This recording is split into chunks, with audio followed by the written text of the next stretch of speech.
Hi, I'm Owen Canfield with the opinion page here at the Oklahoman. I'm joined, as I am every Friday, by Mike McNutt, our chief legislative correspondent.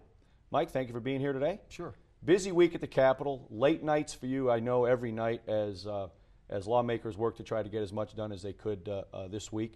A couple items of interest. One was kind of a foregone conclusion.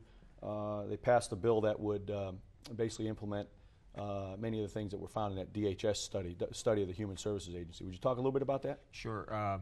It basically hits about four major issues, and they're really dealing with the Child Welfare Services Division of the DHS, and they're looking at foster care, what happens to children in foster care. So a couple things they want to do, it's outlined in the bill, is more training for parents. Right. That DHS workers get more training so they can talk to parents and foster parents about child rearing. Try to get police to have more coordination between DHS workers so that when they go to a home of disturbance, they'll be on the scene. And in Oklahoma and Tulsa counties, they have what's called standing orders, in which a police officer called to a incident at a house and there's children involved, they can automatically, without a judge's order, place that child in a publicly funded foster home. Right. Shelter. Right. Not foster home. And so one of the study's findings was that Oklahoma places way too many children in shelters and in foster homes. And in Tulsa County, they found out in the first week, 40% of the children placed in a shelter were back home with their parents. Right. Statewide is 20%. So they're thinking, why are you taking these children? It's very disruptive to children. Take them out of home, put them in a shelter, put them in a police car, and then put them back home. So more training involved, that'll reduce the expenses, put more people from the administrative end into the actual and the troops to do some child safety, child welfare officers.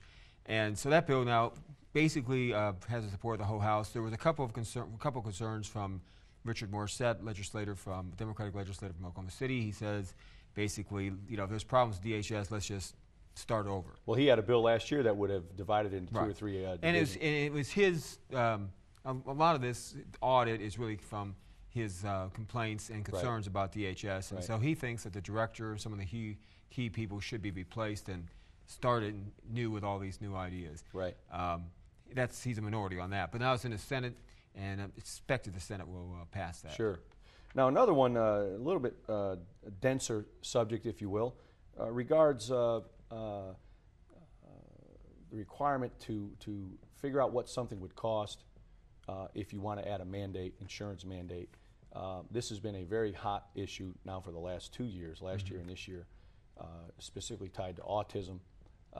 Explain, if you can, in 50 words or less, how this would work, how the actuarial studies would work if someone wanted to implement something that would require a mandate. If under the proposed rule, before a mandate could be, an insurance company would be required to cover a certain health disease or condition. The legislators would have to introduce a request for an actuary in an odd number year. And then the actuary would be done, the study of how much it would cost potentially to insurance policyholders across the state. Right. Then in even number of years, they could discuss that. Right, and potentially pass it. And potentially pass it, which of course wouldn't take effect usually until the following year. Sure. If this took effect, if this was in effect now, if you missed the deadline, you only have 6 weeks of the first legislative session to file something. So if you, in an odd number year like this year, if you missed that deadline, you'd have to wait till 2011. 2011, and then they would take it up 2012. It might take effect, in 2013, which is 4 years from now. And the proponents, mainly Republicans, are saying, look, this will provide, we can get more information this way and find out what the cost is, and then we have more information and better decision they can make. Democrats, mostly the opponents, are saying this is really, we're taking away our power, our responsibility, really, to make these decisions. Right. And we're giving a special privilege to a private industry. We don't do this for any other industry, to let them really, for 2 years, off the hook, in other words, for not covering a condition. So autism is what's really kind of sparked this, but it also covers like colon cancer and any other basically any new mandate. Right. Any new, yes. Well, it'll be interesting to watch that as it goes through. And it will go to the Senate. Last year the House passed it. It died in the Senate, which was then evenly split. Right. Now the Republicans in control. might pass, Right. and then it goes to the governor, and then it'd be rather, I don't know what the governor would do. You know, it's interesting. So on some issues, the legislatures say we shouldn't be giving up we need to do our own job. Then there are other issues where they say, let someone else decide. And in this case, the one I'm going to talk about is the people. There's a bill out there that would make English the official language of Oklahoma. It would be sent to a vote of the people, though, to let them decide, if I understand right. A resolution out there. Randy Terrell wants to make English the official language. I get the prospects bright for that to sail through, and then because it does not require the governor's signature, am I right? It's a referendum. It's a referendum, so it would then go to a vote of the people, am I right? Prospects are kind of cloudy, like the weather now today.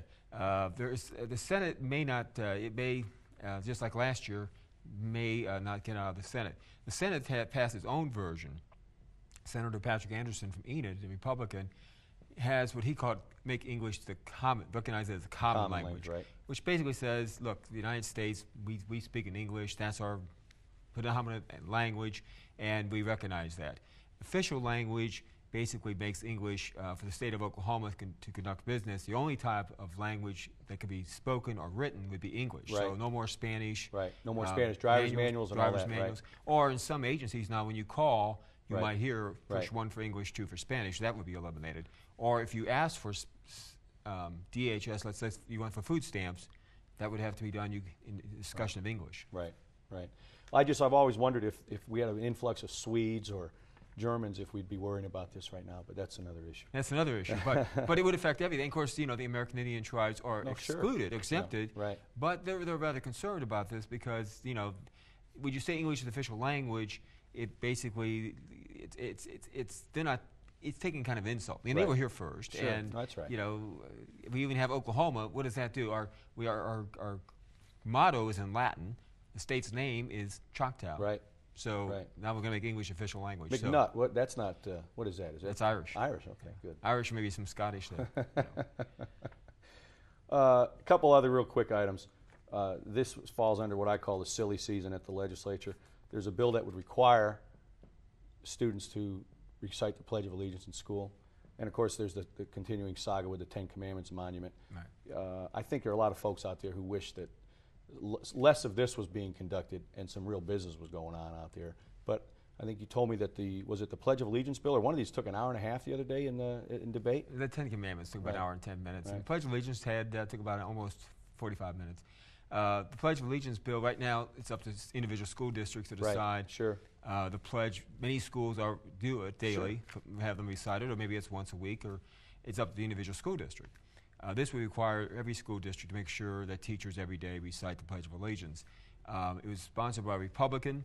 A couple of Democrats filed amendments saying, well, look, how about the Oklahoma flag? Right. Where do you stop? And so they said, let's do the salute to the flag. Right. And so they passed an amendment which passed saying that weekly every students in every classroom should at least recite the Oklahoma salute, and that in the legislature they should also once a week, because every Monday they start with the Pledge of Allegiance. And so they don't do anything with the Oklahoma flag, so they're going to do that from now on, if it passes the Senate. Well, it strikes me as a little bit overreaching. Let these local school districts decide what they want to do, and let the legislature do what it should be doing. And then you got the Ten Commandments, Yeah. which the House passed. It goes to the Senate. Some concerns about the constitutionality. Representative Wrights, who sponsored the bill, says, look, we're patterned after the Texas monument. But Democrats are saying, who oppose the bill, say that in Texas, that monument was around for 40 years when this case came up about 5 or 6 years ago. And also in Texas, they have in the Capitol grounds, they have a huge monument park with 20 monuments. And that does depict the history of Texas. And the Ten Commandments statue is one of those. And they said, this case, we're now putting a new statue. And even in debate, some of the representatives in support were saying, because of religion, this is Christianity, and the country is founded on Christian beliefs, and so we should have this there. So there's some thought in the Senate it may be dusted away in a corner somewhere. Yeah. Well, we can hope. But one good thing, remember the proposal about changing the flag itself? Right, to italicize with an exclamation point? Never saw the light of day in the House chamber. Really? So it's probably an idea, but like some ideas, after second thought, I think they realize that may not be. Well, as always, thank you, Mike. And we invite you to read about Mike's stories every day in the Oklahoman, and to check for us daily here on News OK TV. Let's see it.